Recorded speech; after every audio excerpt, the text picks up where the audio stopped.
The firestorm surrounding Alabama Republican Senate candidate Roy Moore has grown wider. It stems from allegations published yesterday in the Washington Post that Moore engaged in sexual misconduct with minors. The National Republican Senatorial Committee today moved to end its fundraising agreement with the candidate ahead of the December 12th special election. When asked in a radio interview whether he remembered dating young girls, Moore said, quote, "Not generally." He also flatly denied inappropriate interactions with a 14-year-old, as the Post had reported. It never happened, and I don't even like hearing it because it never happened, and they're doing this a month away. They're bringing it up because it's political. It's a direct attack on this campaign, and it involves a 14-year-old girl, which I would have never had any contact with, nothing with her mother or in a courthouse or anywhere else would I have done that.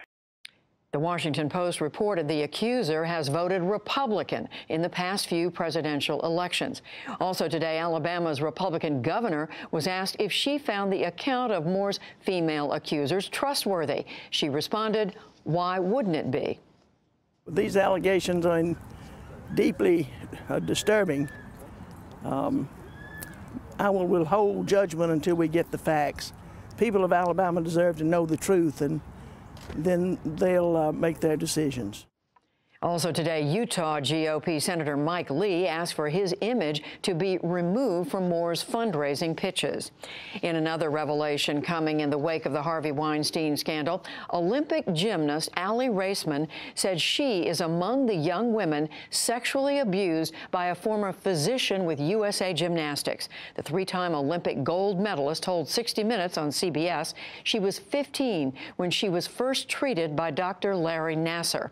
He is awaiting sentencing after pleading guilty to child pornography charges. We will take a closer look at the constant drip of sexual misconduct allegations right after the news summary. President Trump again made clear his America First vision at a summit of world leaders in Vietnam today. The president railed against global trade practices that he said have disadvantaged Americans for decades.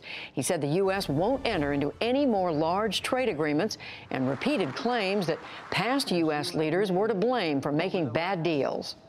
I do not blame China or any other country, of which there are many, for taking advantage of the United States on trade. If their representatives are able to get away with it, they are just doing their jobs. Later, President Trump came face-to-face with Russia's President Vladimir Putin. The two were expected to hold a formal meeting on the sidelines of the summit, but it didn't happen. Mr. Trump did shake hands and exchange a few words with Putin as they stood side by side for pictures with other leaders. Islamic State leader Abu Bakr al-Baghdadi may now be in a town in eastern Syria. A media outlet linked to the Syrian military says he is holed up in an area near the Iraqi border that was partly recaptured by government forces this week.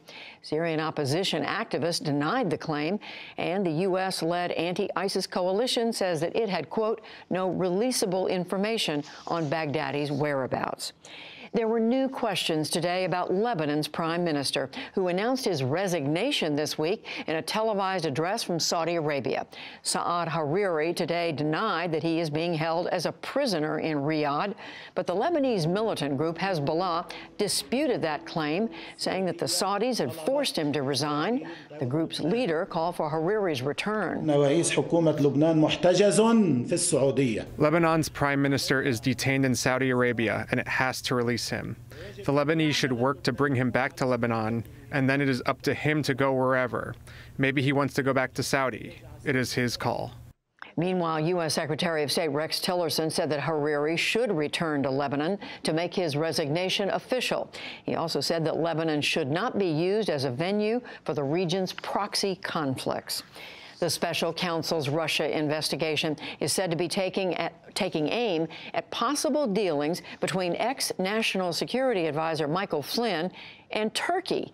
The Wall Street Journal says that Robert Mueller is probing an alleged plan to give Flynn millions of dollars in exchange for his help in forcibly returning a Muslim cleric from the U.S. to Turkey. Flynn's lawyer denied the report. It has also been widely reported that Mueller's team has interviewed White House senior policy advisor Stephen Miller.